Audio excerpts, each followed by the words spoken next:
Hello everyone! Welcome back to Enrich PHCB. Meron naman tayong free templates. LTO new plate number. Ang ating templates ay password protected. 6 na letra. Caps lock po lahat. Kaya panoorin mabuti ang video at tapusin hanggang sa dulo. Extract muna natin itong folder na naka-zip. Ito yung bagong design ng plate number ng LTO. Open natin sa Photoshop.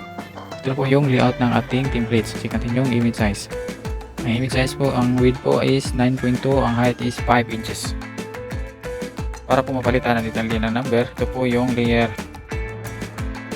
Press na natin itong tool ng letter T. Then highlight. Then entry nyo lang kung anong number na nakarehistro. So ayan, sample lang ito.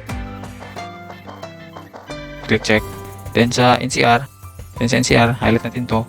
Halimbawa kung sa region 1 nakarehistro, lagay lang region 1. Dito naman sa maker ng motor, lagay nyo lang kung anong maker. Halimbawa Yamaha, lagay nyo Yamaha.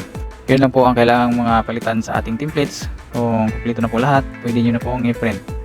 Sa mga hindi pa nakapag-subscribe sa ating YouTube channel, huwag niyo pong kalimutang mag-like and subscribe with Enrich PHCB. Thank you for watching. God bless everyone.